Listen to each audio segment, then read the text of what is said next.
Charlotte. Oh, hi. Hi, I'm Tracy. Nice to meet you. Nice to meet you too. So can I get you water or anything before we begin? Oh, I'm fine. Thank you very much. Okay.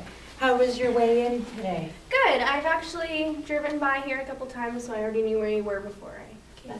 That's Yeah. awesome. That's awesome. So before we begin, I would like to go over a company policy. Okay. I work for the Canadian Mental Health Center, and everything that you say here today will be confidential unless I feel like you're going to harm yourself or others. Okay. Okay, and I need you to sign this form just to state that I've gone over that with you. Okay. Is that okay? For sure. Yeah. There you go. Thank you. It was so nice to have the sun shining today, It was, yes. It was Nice beautiful. change from all that rain. eh? Yeah. When it's all, rain and cloudy, everybody gets all, Headaches. yeah, Yeah. yeah. So what brings you in today? I was actually in, I'm having some trouble right now with my partner. Okay. He's never shown an aggressive side before. Okay. He hasn't been physical or anything, Mm-hmm. but I have a fear that it could lead to that. Okay. And our fights do get so heated that, I think it could get there eventually, that he may Okay. hit me, but, And what makes you feel that it could lead to that? just because, when he gets in my face and he gets really, threatening. Okay. So I know for myself that I have a bit of a temper. Mm-hmm. So I almost, when someone's that close to my face, being that threatening, I want to almost, not push it, not fight with him, but push him away. And I think that can lead to him, because he has a really big temper. He goes red, and we fight over the stupidest things. And Can you give me an example of that?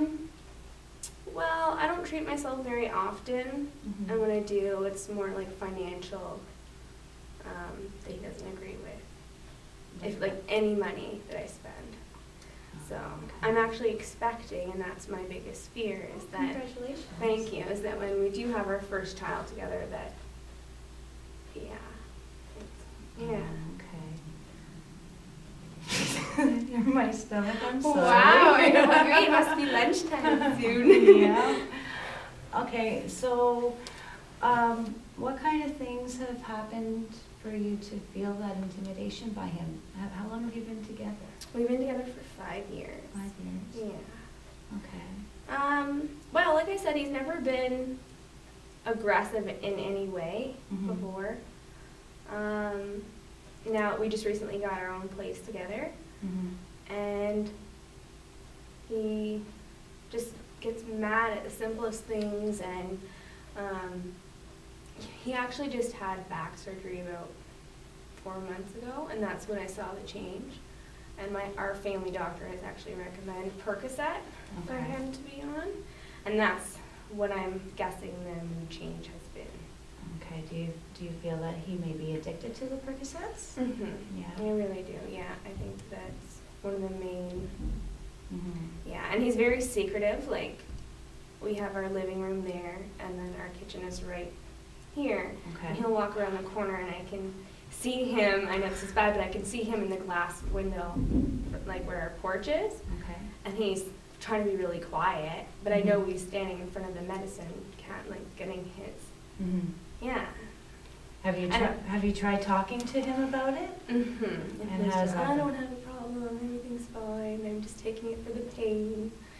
And I've been tempted to count them and see how much he goes through, but I haven't gone that far. But I'm very tempted to, Yeah. because I'm actually, I'm going to school for social work myself. And Congratulations. Thank you. And to me, that kind of seems like a form of abuse in itself. Even though monitoring may be what he needs, Mm-hmm. so that he's okay and I'm okay, Yeah. to me, that's like him controlling money on my side. It's a form of abuse. Have you spoke with his doctor or anything? Have you gone to Yeah. doctor's appointments with him? Yes, I've actually gone with him, expressed my concerns, and I've also gone by myself individually Okay. and told him. And what did he say about that? And he was kind of like, well, he's a big guy, like he knows his pain tolerance and he knows what he can handle, so yeah, kind of like a brush off. Like I feel like, even for myself, like I find my family doctor is very, here's prescription, like just writes it. And Mm-hmm. There seems to be a lot of that out there now, eh? Mm-hmm. Yeah. Yeah. Well, do you feel that your husband would come here and you know, you guys see me together as well as apart? I think don't you would agree to that? know if he would. I don't know if he'd actually just decline right away. Mm-hmm. I could see their potential for me to work on him to get him to come in. Mhm. Like if I expressed how worried I am. Like I have expressed how worried I am, but I don't think he realizes I may consider leaving once I have the baby if Okay. it continues this way. He doesn't realize how bad you're feeling about this situation. I think he doesn't realize about any situation, like about how anyone feels. Like he has to go to work, and like I notice he's really groggy in the morning, Mm-hmm. and there's been times when I almost feel that maybe he shouldn't drive, Okay. and that's a big concern for me because, of course, I'm worried about him, Mm-hmm.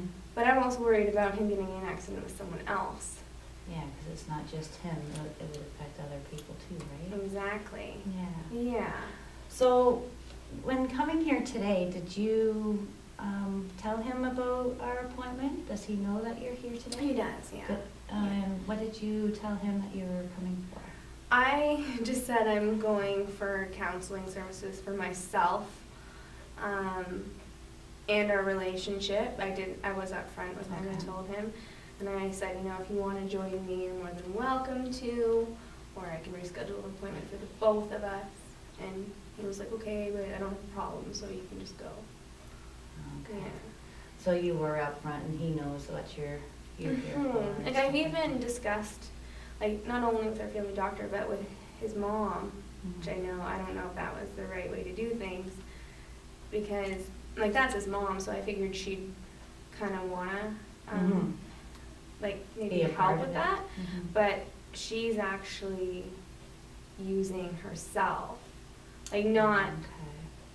hard drugs, but enough that she wouldn't see it as a problem. Mhm. Whereas I'm like, I don't smoke, I don't drink, even when I wasn't expecting, I never really did any of that. So you don't have that addictive behavior, right? Exactly. And then his dad's suffering from alcoholism right now. Okay. And like I don't think he sees the changes in himself. He's completely unaware of the changes in He's in himself. denial. Like one time I was sitting on the couch, just finished some homework, decided to relax and watch a TV show, and I watched him walk to the cabinet and he walked back, Mhm. and he was in the hallway and his whole head was tilted back, like he was that medicated, like he wasn't, like he was just not Really? there. So I'm worried that once we have a child together, that maybe the next step is that Children's Aid will have to be involved because now there's a child going to be. And when are you due? I'm due at the end of February. End of February. Mhm. Okay. You said that he had surgery on his back 4 months ago, right? Mhm. How's his back doing? Like, is he still in a lot of pain and stuff? Mhm. He's Yeah. actually, before he was prescribed these Percocet, Okay.